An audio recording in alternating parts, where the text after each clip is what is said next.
So we're talking about driving under the influence. In the studio, I have William C. Head, who is one of America's leading DUI defense attorneys. And by the way, let me just give you my own personal plug, okay? And this is not a for money thing or anything. Bubba, if I ever had a problem, you are my first call. I tell my wife, honey, I love you. I'm calling Bubba first. We'll work everything out later, but you are my #1 call. Your phone number, by the way, is in my cell phone. Good. That's where it needs to be. Hey, by the way, do you have a phone number for like a 24-hour number that if someone wanted to call you, they got arrested, they could get you? Well, we have a 24-hour number. It's just 404-250-1113. And we have attorneys on staff 24/7 every day, even Christmas. All right. Now, I'll tell you something else. If anything happens, God forbid, I'm grabbing Tony. Tony, you're hired. You are my perpetual retainer. Now, you just gave me a field sobriety test, and I am stone sober with the exception of whatever is in this Dr. Pepper. Okay, I got the big 18-ouncer that keeps me going. It's delicious. I love Dr. Pepper. Caffeine. It's got a little caffeine. Absolutely. How'd I do? On the horizontal gaze and nystagmus test, you have the first set of indicators that an officer would call impairment.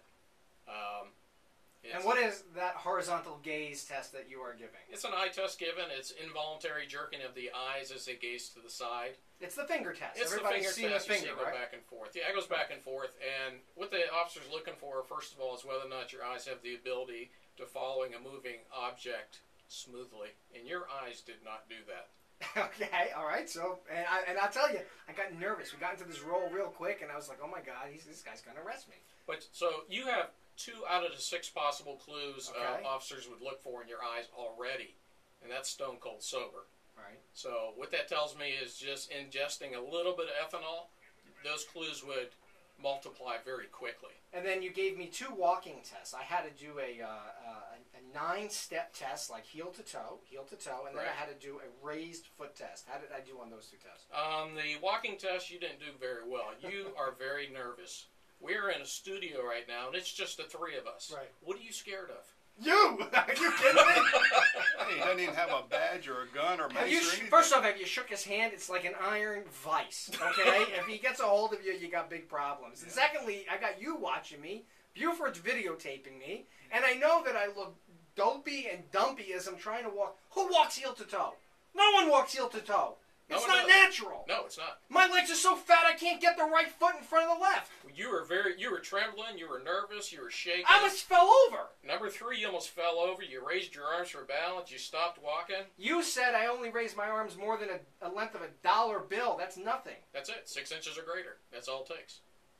That's right. And if you don't touch heel to toe, if you miss by more than a ½ inch, that's a clue on that. And why the 9 steps in the crazy turnaround? What's up with the crazy turnaround you gave me? It's a standardized, systematic turn for standardization, and that's based upon the original validation studies.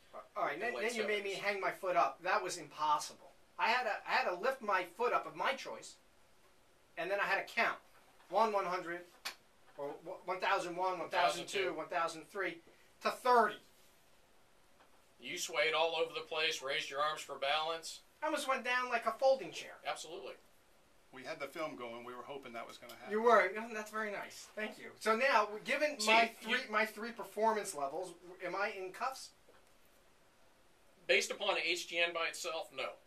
Based upon the other 2 tests, yes. If it's late at night and the circumstances dictate it, and I have a little bit of a smell, anything else going on, I have a guy riding with me, I'm driving Bubba home, and he looks like he's drank a little too much. What's going on? Most likely you're going to postpone. Now let's go back to the walking test. It's very unnatural to keep your hands down at your sides while walking a line. The way I look at that is how many tightrope walkers do you see with their arms at their sides walking down a line? Yeah. On a tightrope. The problem is they don't live to tell about it. Right. They're holding something for support, so it's unnatural to walk in that method. Yeah. Very interesting. I mean, here's the bottom line. If you're faced with that field sobriety test, the answer is it's voluntary and you shouldn't do it. Now,